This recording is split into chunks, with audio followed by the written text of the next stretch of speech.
The country went into panic mode. The FBI launched a manhunt. Airports were sealed. No trace of him surfaced.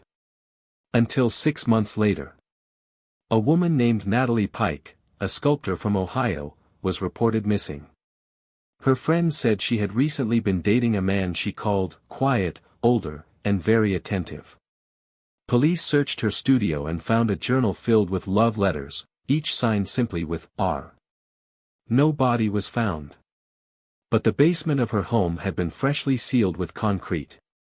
When the concrete was excavated, investigators found a glass chamber.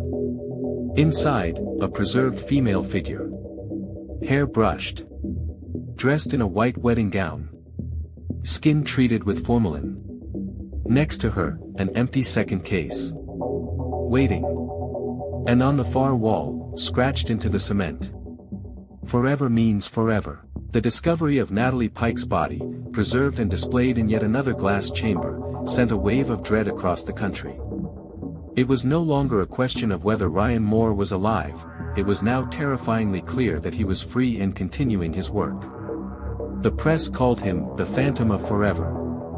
Law enforcement agencies across the United States collaborated in a nationwide manhunt. Interpol was alerted.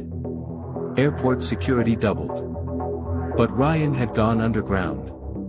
He was a man who planned years ahead. And he wasn't working alone. Kate Burns sat in a secured federal safe house in northern Vermont, living under a new identity, though she knew there was no escaping him. Ryan had always left her untouched.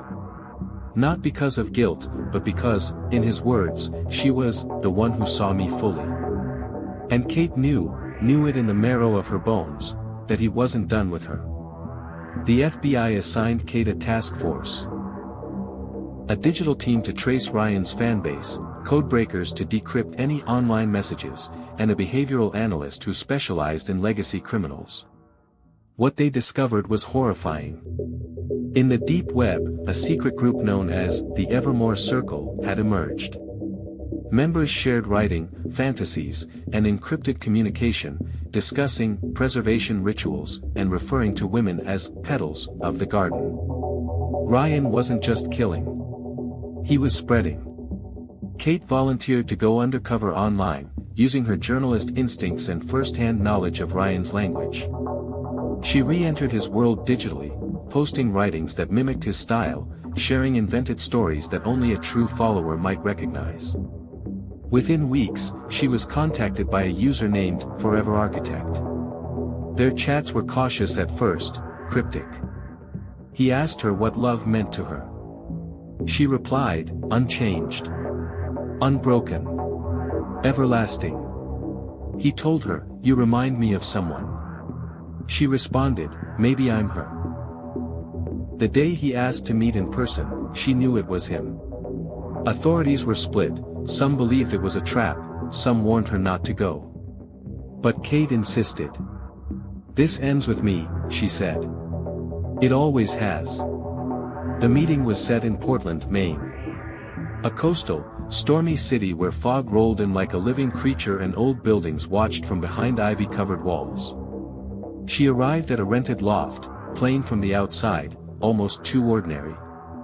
Wires were placed on her. Armed agents were stationed 2 blocks away.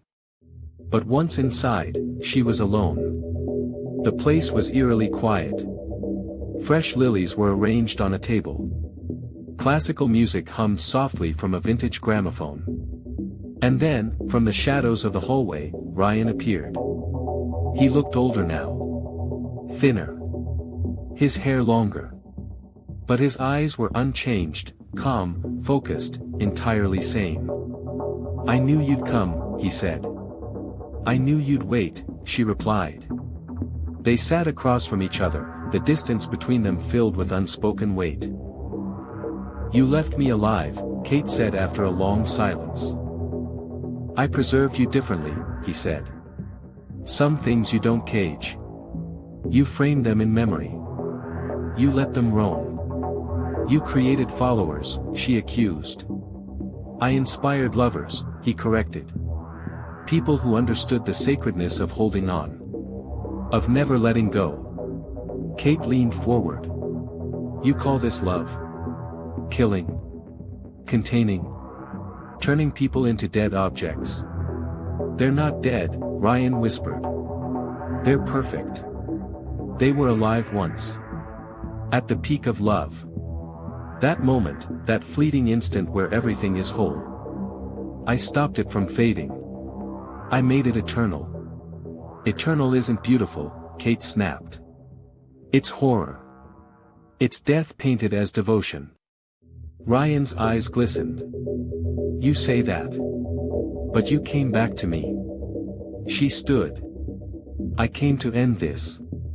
Behind her back, her hand pressed a tiny clicker, triggering the silent beacon for agents outside. Ryan didn't move.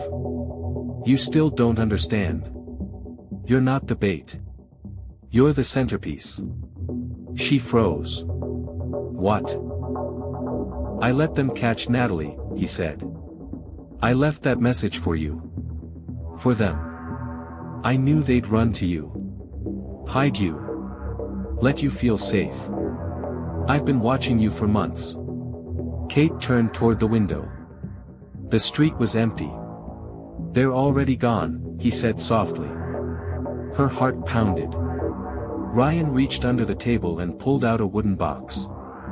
He opened it slowly. Inside was a preserved rose, and a photo of Kate from years ago. Her hair tied back, her expression tired but brave, the night she had escaped the basement. You were the one I couldn't keep, he said. You were too alive. You saw through it. But I never stopped thinking about you. Kate backed toward the door. Her hand reached for her concealed taser. You're sick, Ryan. You came alone, he said. You chose to face me again. And that means something. That means you're not done either. Suddenly, the front door burst open. Federal agents stormed in. Guns raised. Ryan raised his hands calmly, not resisting. Kate stood trembling, every nerve in her body shaking, as they pushed him to the floor and cuffed him.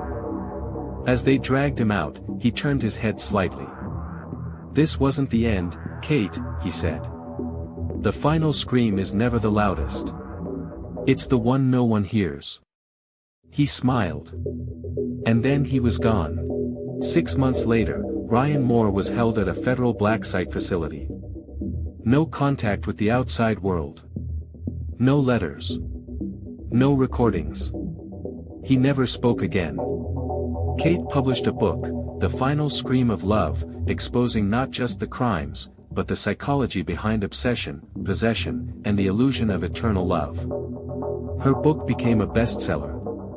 She toured the world. But she never stopped looking over her shoulder. One winter night, in a hotel in Prague, she received a small package. No return address. Inside was a single glass shard, clean, sharp, and cold. A note folded inside read. Even glass remembers the hand that shaped it.